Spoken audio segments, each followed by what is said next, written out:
You're looking at the best crime novel ever written. It makes the Maltese Falcon read like Nancy Drew. And that's not me saying that. That's Elmore Leonard. My name's Joe. This is the New Media Review Weekly. You're looking at Friends of Eddie Coyle by George V. Higgins. Let's talk about it. George V. Higgins' seminal crime novel is a down-and-dirty tale of thieves, mobsters, and cops on the mean streets of Boston. What actually makes this book so good? You know what it is? It's the freaking dialogue. It's the best I've ever read in a book, to be honest with you. Or at least the most realistic. Yeah, but give us an example, Joe. You speak so confidently, we hate you when you do that. You fat, bald piece of Whoa. It's okay. I'm going to give you... I'm going to read some dialogue right now. Let me do a scene for you. Jeez Louise, we want everybody to get along here. Now, Higgins begins this book with a simple sentence, but look how cinematic it is. It's like a close-up. Here it goes. Jackie Brown, at 26, with no expression on his face, said that he could get some guns. And then it goes directly into the dialogue. I can get your pieces probably by tomorrow night. I can get you probably 6 pieces. Tomorrow night. In a week or so, maybe 10 days, another dozen. I got a guy coming in with at least 10 of them, but I already talked to another guy about 4 of them. And he's, expecting them.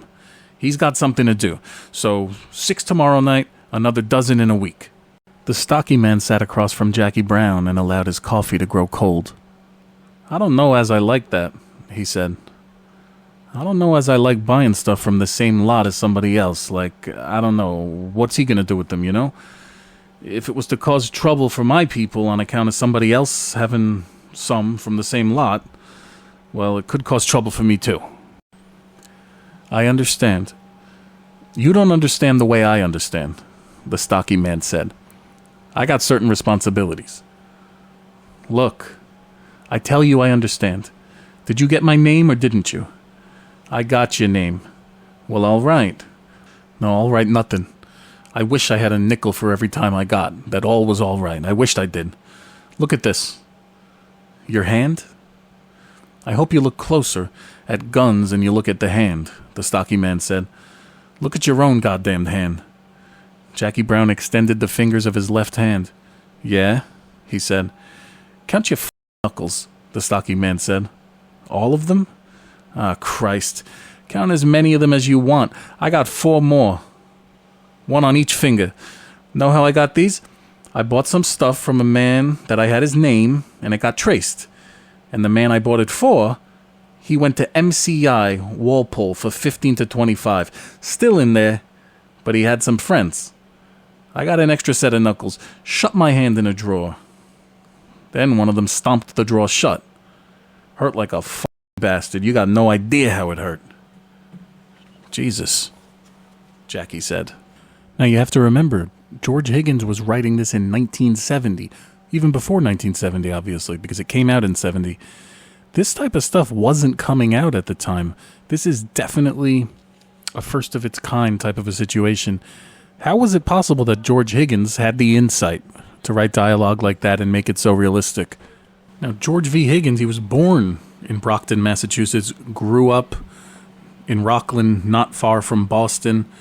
He attended Boston College and Stanford.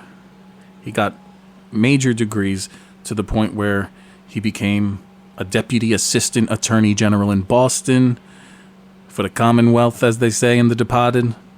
He was an assistant U.S. attorney, plus a journalist for the Associated Press, the Boston Globe, the Boston Herald, all before becoming a novelist. Also the Wall Street Journal, apparently. He spent 7 years in an anti-organized crime position, including U.S. Attorney for Massachusetts. So, if you've ever seen Louis C.K.'s show Horace and Pete on the first episode, he's Nick DiPaolo is talking about how he's just an assistant U.S. Attorney.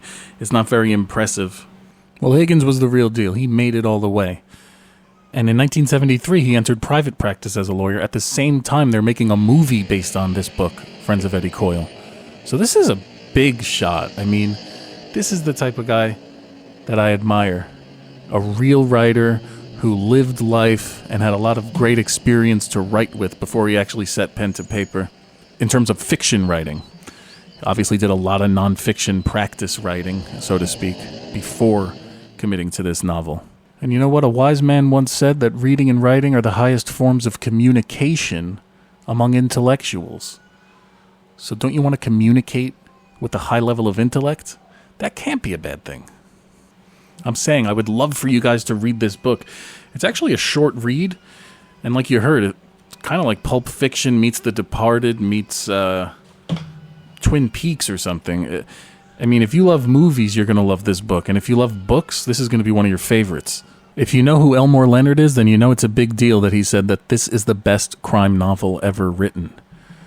That's coming from the guy who inspired Quentin Tarantino, Scorsese, De Palma.